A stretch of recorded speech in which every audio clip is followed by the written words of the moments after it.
Parts of speech. আজকে আমরা বুঝবো পার্টস অফ স্পিচ। তাহলে আমাদের প্রথমে জানতে হবে পার্টস অফ স্পিচ কয় প্রকার। পার্টস অফ স্পিচ 8 প্রকার। কি কি? নাউন, এখানে আমরা 8টা দাগ দিয়ে টেনে নিয়েছি, টেনে দিয়ে বোঝাচ্ছি। Noun, pronoun, adjective, verb, adverb, preposition, conjunction, interjection. তাহলে পার্টস অফ স্পিচ কয় প্রকার? পার্টস অফ স্পিচ 8 প্রকার। Noun, pronoun, adjective, verb, adverb, preposition, conjunction, interjection. Noun, তাহলে এবার আমরা সবকটার এক্সাম্পল দিয়ে বুঝবো যে নাউন কি। তাহলে আমরা প্রথমে বুঝি যে নাউন কি। A word, a naming word. Noun বলতে আমরা বুঝি এ নেমিং ওয়ার্ড, মানে নাম বোঝাচ্ছে যে ওয়ার্ডের দ্বারা। এখানে একটা এক্সাম্পল বুঝিয়েছি, দিয়া ইজ এ গুড গার্ল। তাহলে এখানে নাউন কি আছে? এখানে নাউন আছে দিয়া। তাহলে দিয়া হলো নেমিং ওয়ার্ড। এরপরে আমরা আসছি pronoun. Pronoun, it is used in place of a noun. এটা নাউনের প্লেসে বসছে, নাউনের পরিবর্তে যে ওয়ার্ড বসছে সেটাই হলো প্রোনাউন। যেমন এখানে দিয়ার জায়গায় শুধু সি লিখেছে, she is a good girl. Diya মেয়ে, তাই she is a good girl. এই সি হলো প্রোনাউন। এবারে আসছি আমরা adjective. Adjective, it is a word which is used to qualify a noun or a pronoun. Noun বা প্রোনাউনের দোষ, গুণ, অবস্থার সংখ্যা, পরিমাণ যার দ্বারা বোঝাচ্ছে সেটি হলো অ্যাডজেক্টিভ। যেমন দিয়া ইজ এ গুড গার্ল, তাহলে এখানে দিয়ার কোয়ালিটি কি? গুড। তাহলে এখানে গুড হলো অ্যাডজেক্টিভ। এরপরে আমরা আসছি ভার্ব।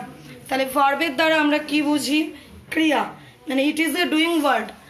এটার দ্বারা কোনো কাজ করা বোঝায়, যে ওয়ার্ডের দ্বারা কোনো কাজ করা বোঝায় সেটাই হলো ভার্ব। যেমন she is writing a letter, তাহলে কাজ করা কোন ওয়ার্ডের দ্বারা বোঝাচ্ছে?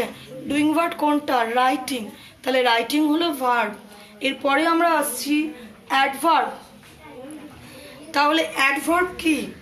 ইট is a word that modifies the meaning of a verb and adjective or another adverb.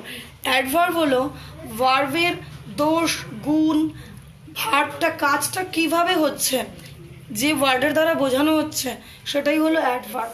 যেমন she is write a letter quickly, তাহলে সে লেটারটা কি করছে? লিখছে। রাইটটা হলো ভার্ব, কিভাবে লিখছে? কুইকলি। কুইকলি হলো অ্যাডভার্ব। এবারে আমরা আসছি প্রিপোজিশন। তাহলে প্রিপোজিশন কি? Preposition, it is a word that is placed before a noun or a pronoun to show the relation of that noun or pronoun with any other word of the sentence. Preposition হলো noun বা প্রোনাউনের পূর্বে বসে, noun বা প্রোনাউনের সঙ্গে তার একটা সম্পর্ক স্থাপন করে। Preposition, the bottle is on the wall, তাহলে ওয়ালের ওপরে বটলটা রয়েছে, তাহলে অন হলো এখানে প্রিপোজিশন। এবারে আমরা আসছি কনজাংশন। কনজাংশন কি? Conjunction, it is a word that is used to join two words, phrases and clauses. দুটো ওয়ার্ডকে যুক্ত করছে যে ওয়ার্ড, সেটাই হলো conjunction. Swastika and Sweety are going to school, তাহলে স্বস্তিকা এবং সুইটি স্কুলে যাচ্ছে। তাহলে স্বস্তিকা একটা নাউন, সুইটি একটা নাউন, এই দুটো নাউনকে জুড়ছে কে? অ্যান্ড। এই অ্যান্ড হলো এখানে কনজাংশন। এরপরে আমরা আসছি ইন্টারজেকশন। ইন্টারজেকশন কি? Interjection, it is a word that is used to express some sudden feeling or emotion like happiness, sadness, etc. আমাদের হঠাৎ হওয়া কোনো আবেগ বোঝাচ্ছে যে ওয়ার্ডের দ্বারা, সেটাই হচ্ছে ইন্টারজেকশন। যেমন hurray, today is a great day, তাহলে আমরা কি হুররে, এই যে ওয়ার্ডটা সেটাই হলো আমাদের ইন্টারজেকশন। আর হুররে, ব্রেভো, এই সমস্ত ওয়ার্ডগুলোর পরে সবসময় এক্সক্লামেশন মার্ক বসে। তাহলে আমরা আজকে বুঝলাম পার্টস অফ স্পিচ।